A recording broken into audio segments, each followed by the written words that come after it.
He cried in a whisper at some image, at some vision. He cried out twice, a cry that was no more than a breath. The horror. The horror. Meme books. You know them, and you love them, even if you've never heard the phrase meme books before. Brief, vulgar flashes amid your doom scrolling, revulsion outmatched only by intrusiveness. Despite their frequent occurrences in the field, meme books still manage to shock and awe the average viewer whenever they pop up. We already covered a connoisseur of meme books with the urban fiction writer Quan Mills, but for now, let's cast the net wider and reel in a man who could be considered the godfather of the craft. If you've never heard of Carlton Mellick III, and yes, that's really what he looks like, you've at least seen his titles. Like many, Mellick started out young, making backyard horror films with his friends at 10 years old, and completing a dozen novels by the time he turned 18. In 1999, he co-founded the independent publishing house Eraserhead Press, which saw the release of his novel, Satan Burger, putting himself and his unique brand of stories on the map. And it was here where, in 2005, the term Bizarro fiction was born.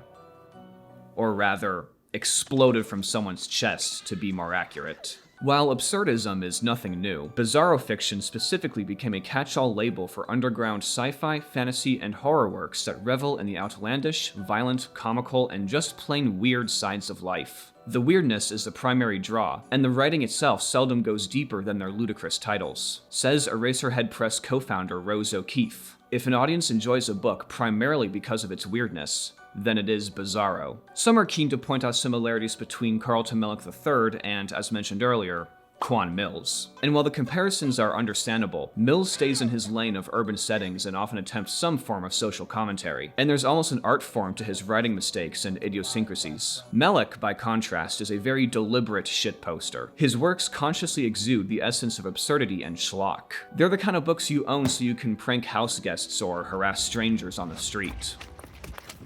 And with over 70 titles to his name, it's hard to pin down just one for a video. Satan Burger is an obvious choice, as well as The Haunted Vagina. But for now, let's focus on one that, while not as well known, still elicited a triple take from me. I Knocked Up Satan's Daughter. We can probably end the video here, to be honest. There's no more relevant information to be gathered after hearing a title like that. And boy, oh boy, do we have a cover on our hands. I just can't get over how proud she looks. She's actually lifting up her shirt to show off, as if you couldn't tell she was pregnant before. And the cambion on board sign is incredible. She came for his soul, but left with his heart. Oh, for God's sake. Actually, scratch that. God is not present here. Oh, for Malak's sake. Jonathan Vandervoo lives a carefree life in a house made of Legos, spending his days building Lego sculptures and his nights getting drunk with his only friend, an alcoholic sumo wrestler named Shoji. This setup sounds like one of those dumb home movies I made when I was 15, except it's from a grown-ass man who's a lot more successful than I. Life is stupid. It's a pleasant life with no responsibility, until the day he meets Lisi. She's a soul-sucking demon from hell with red skin, glowing eyes, a forked tongue, and pointy red devil horns. I'm gonna spin a wheel for this next joke.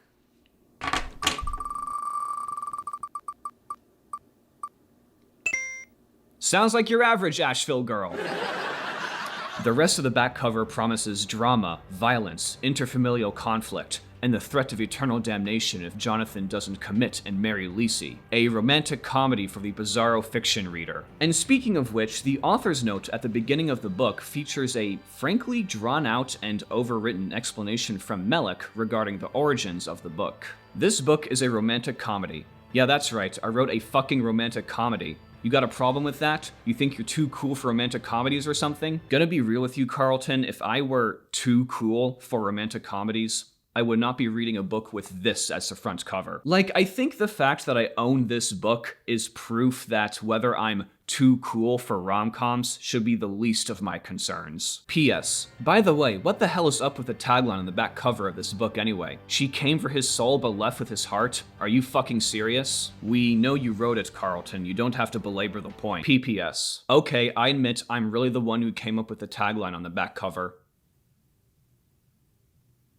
Right, now I'm annoyed. Let's just actually get into the book. Ah!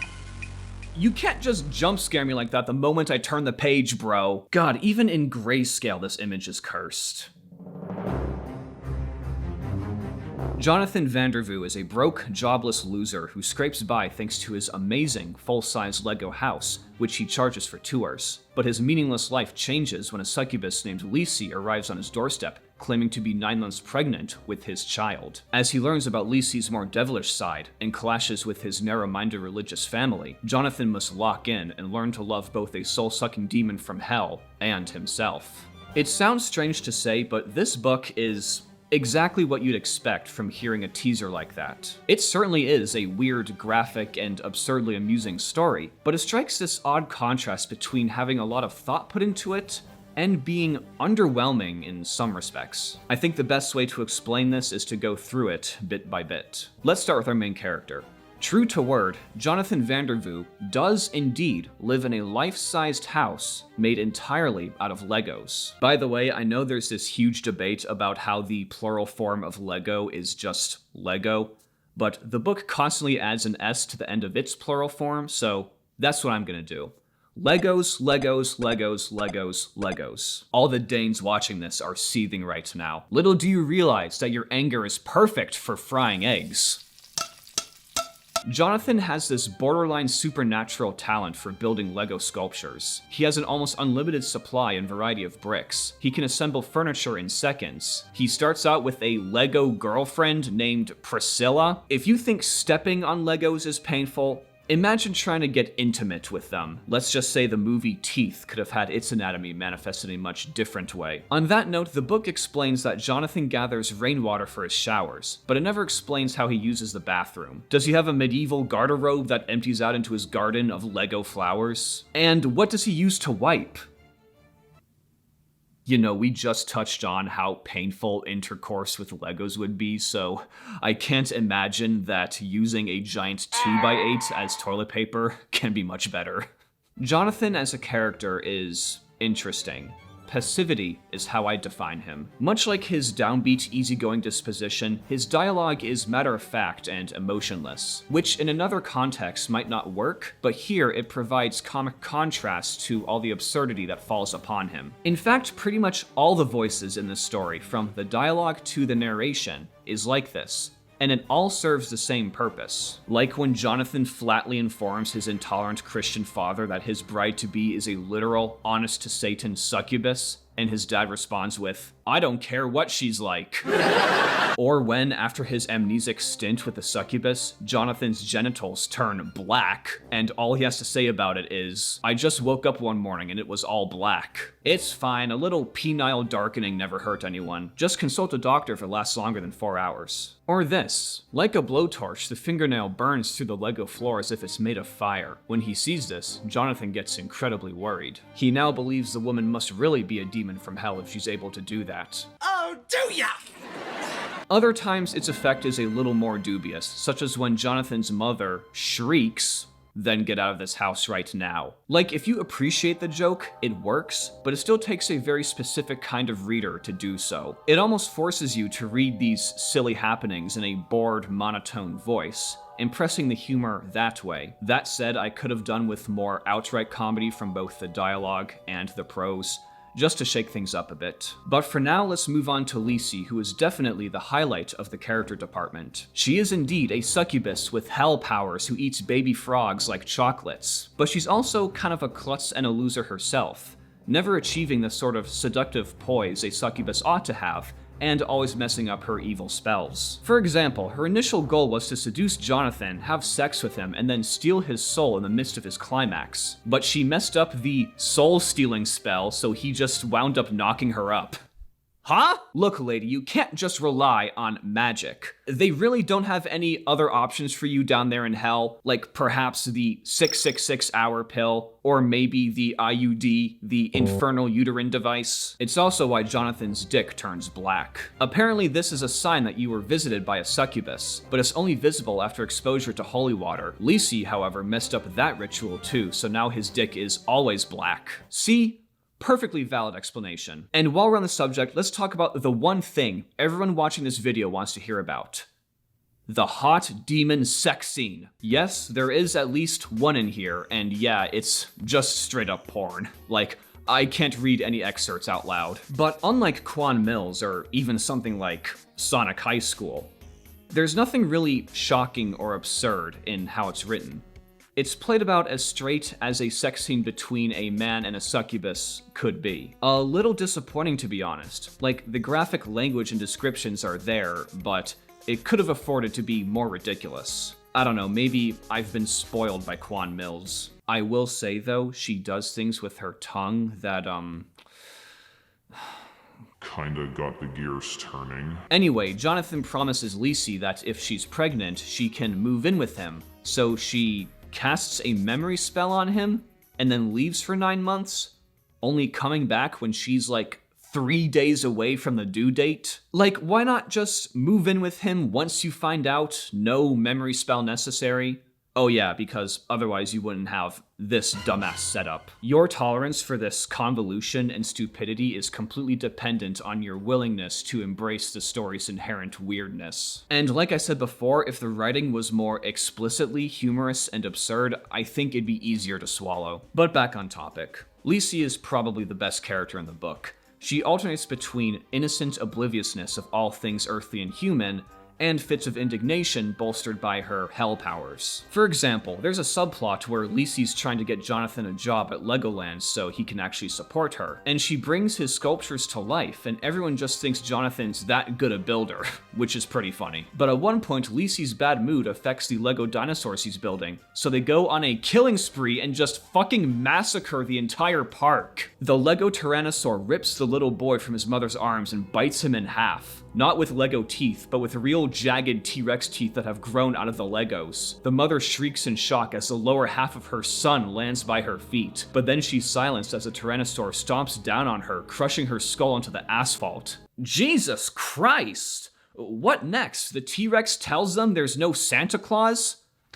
The humanity! The gravity of this scene, however, is tempered by the author referring to a Lego pterodactyl as a bird. Despicable.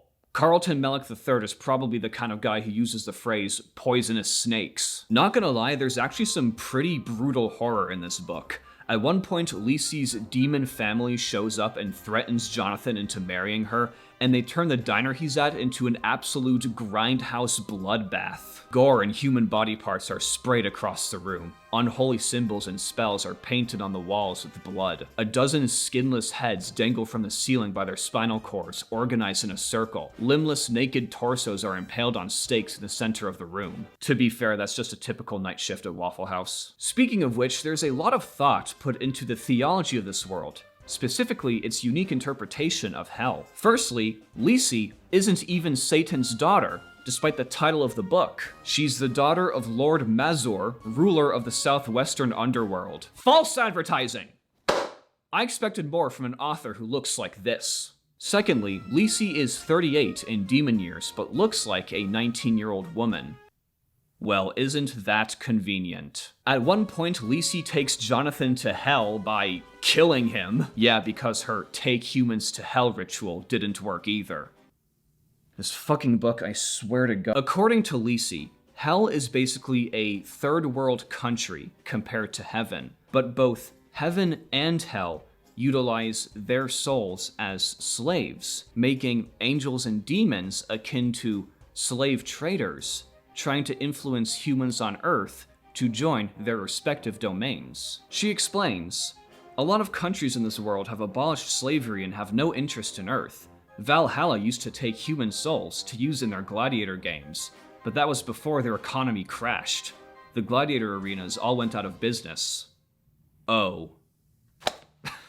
Demons are also revealed to be the descendants of criminal spirits, as hell was designated by heaven as a prison colony, which makes it more akin to Australia. That checks out. Also, the word Jonathan is slang for penis in hell, so Lisi renames her husband to be Froggy, because she loves frogs and she also loves him. That's adorable. Has Been Hotel has nothing on I Knocked Up Satan's Daughter. Also, I cannot talk about this book without mentioning Shoji, the 500-pound alcoholic sumo wrestler. He's about as dignified as a South Park interpretation of a Japanese person. He speaks in perfect English, he draws kawaii demon girls, and it's his life's ambition to become Yokozuna, the grand champion of all sumos. Right. I'm sure you can achieve that at the nearest bento. Shoji is Jonathan's wingman, defending his honor and encouraging him to follow his dreams. At least that's what he would do if his name were capitalized. Carlton, this went through a publisher. I mean, granted, you were the publisher. But still. Anyway, Shoji's the second best character in the book. So because this book's only about 130 pages long, I've pretty much told you the whole story, with the exception of the climax. So Jonathan's comically fundamentalist family kidnaps Lisi in an attempt to slay her, and there's this big final battle between demons and the brother-in-law Joseph's Christian karate class, whose students turn themselves into cyborgs by replacing their body parts with knickknacks and collectible plates from the Christian supply store. I should also note that Jonathan wields a demonic Gatling gun made out of Legos. Now, this is the insanity I expected from a book called I Knocked Up Satan's Daughter. It only took 100 pages to get there, even though there is a plot hole where the demon's powers are useless thanks to the Christian supply store products, yet Jonathan's satanic Gatling gun still functions like an actual firearm. I demand narrative consistency in a story about a man who lives in a Lego house. But of course, once the smoke clears, how else is the rapturous war between the forces of God and Satan resolved? A big dramatic speech from Jonathan about how love finds a way. Well, I was warned this was a romantic comedy, so I guess I only have myself to blame. They finally have their daughter, who's named Cece. Oh, come on, that's just tacky. And it's a happy ending all around. At least, however happy you can be when your daughter has a tail and is pink. And that was I Knocked Up Satan's Daughter.